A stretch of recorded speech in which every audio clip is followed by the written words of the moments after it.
Well, hello everybody. We took a week off last week because our videographer went to the Mojave Desert and was looking for seashells, and then she realized she was in the wrong place. No, kidding.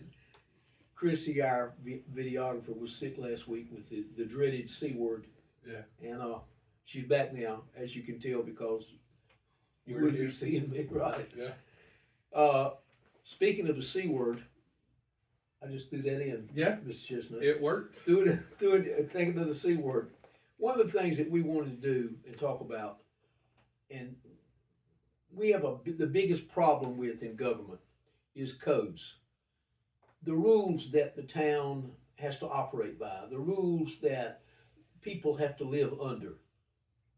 And somebody made those codes up, somebody approved them, somebody agreed to them, and presently, Mr. Chestnut and I are stuck with them. And we get calls all day long, Mr. Chestnut. You know, I refer a lot of them to you Of because course. I can't deal with them. Why can't we do this? Or why is this hole here? Or why didn't you pave the street? Or why is that water standing in my front yard? Or why do we have this destructible house next door to me and you can't move it and all of that? These are these are these are questions that people legitimately have to ask, and because of my peculiar situation as mayor, being an elected official and not an administrator, I can't solve the problem.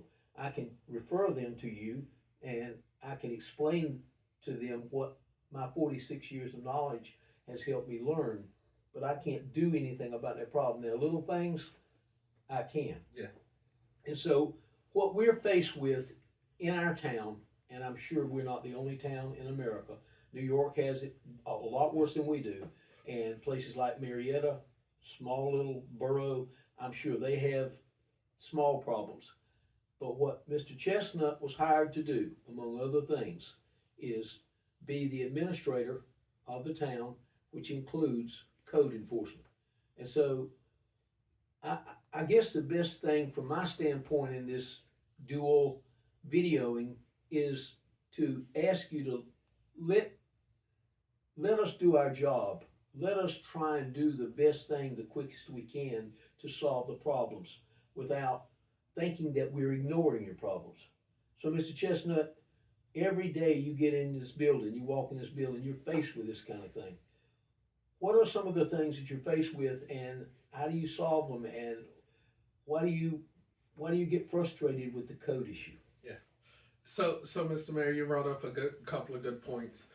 One of the most complex things that we do as any municipality is deal with code enforcement. Yeah. It's one of the most complex, tedious. It seems like everything takes a long time, um, but it's important to have codes and to enforce those as best as you can for any municipality, because you want your appearance of your town to look good for not only the citizens that live there, but potential people that could come and visit, Right. people that could potentially invest in a town. No one would want to invest in a town that is falling apart, it's not taken care of, you know. But our biggest issues here in the town is most of the structures in this town. Because we're over 100 years old. Most definitely. So we have a lot of old structures, a lot of old homes in the town. One of the things I like to talk to people about, and you've heard me say it in Board of Commissioners meetings, I said in Planning Board meetings. One of the things that North Carolina has become is more of a property rights state. So gone all are the times where you can make every property look the same. The state of North Carolina in land use regulations is becoming more property owner friendly, which allows them to do more with their properties. North Carolina has also chastised municipalities about the fines and fees that there are assessing property owners. Um, so they're cutting back on that. So when we look at these things, we have to look at the cost, the time, but it doesn't mean that we don't care about the upkeep of our town here.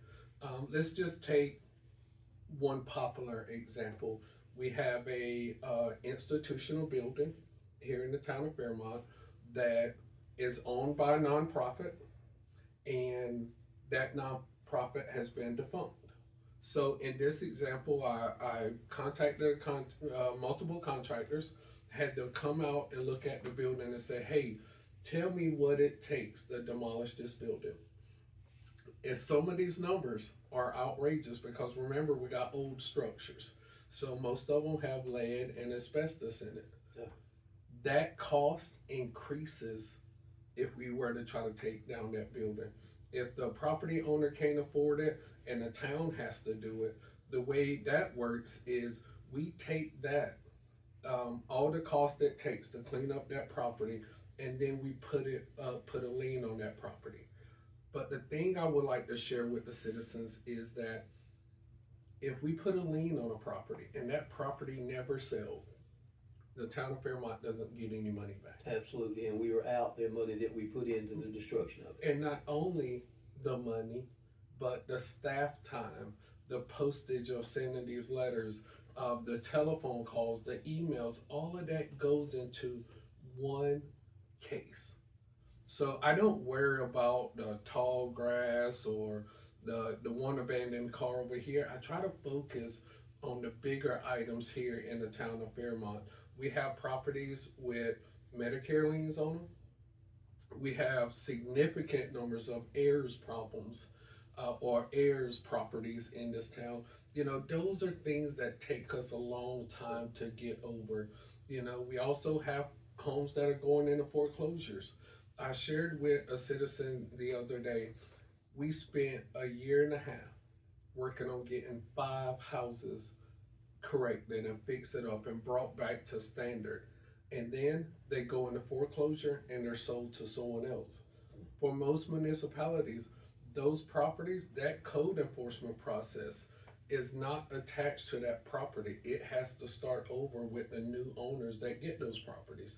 So I just wanted to take the time and explain, you know, to our citizens, you know, a few examples of why things take so long for code enforcement. But best believe that this mayor, this board, my staff are concerned about the appearance of our town. And moving forward, you know, we're going to continue to work on I it. only have one example that I can personally state in terms of code enforcement. In 2007, a year after I was elected mayor, before, I had a contractor meet me on the sidewalk in front of the old Capitol Theater. And he looked up and he said, you see that crack up there about 30, 40 feet in the air on that Art Deco front? That's about 4 inches wide. I said, yeah. He said, if the wind from the west ever comes and blows this tall building, this tall facade to the east, it'll blow it right out into the street. Yes, sir. Yes, and he said, you know what's gonna happen? And I said, I'll probably be standing before a judge. And he said, not only that, you'll probably be locked up by a jailer as told to the judge to do that. So fortunately for me, and I will never be able to divulge the name, I was given private donated money, $30,000, not all of it from one person, but $30,000 to tear that theater down. Yes, sir. With a company out of Greensboro, and we turned it into a nice walk-through park. Yes, sir. Things like that don't happen every day. No. And we've got 45 people from a family are involved in one business, and you've Yes, got to sir. get permission from every one of them to take down that building. Yes, sir. J. Capps' store, Fairmont Department Store, 2012, 100-year-old building, fell out into the street. I mean, Yes, sir. this happens, ladies and gentlemen. You have to work with us. You have to listen to us and bear with us. It's not as easy as you can wake up in the morning and say, gosh, you know, I got a brick out in my driveway. I'll go out and replace it. If that was the case, we'd have the most beautiful city in the world. That's right. If it So- was that simple. Work with us, and in the future, I just want to let you know, in the future, I don't know when you're going to be watching this, on April the 29th, the town of Fairmont will have another edition of Town Talk in the Heritage Center at 6 o'clock.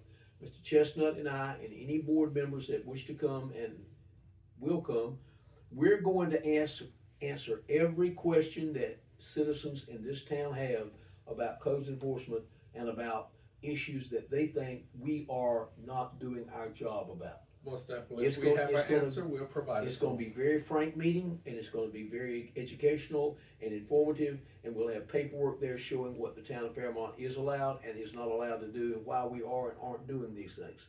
Cause I am not going to jail, nor is Mr. Chestnut, cause our wives would not That's right. like us not being around. That's right. For anybody in this town, and I want you to hear me say that on camera, I'm not going to jail for anybody who's watching this video. Anybody, and I know he's not. That's right. So we got to stay within the law. So bear with us. Codes is an ugly word. It's a 5-letter word instead of a 4-letter word. But stay with us, and we'll try and get Fairmont on the right path as soon as we can. Most definitely.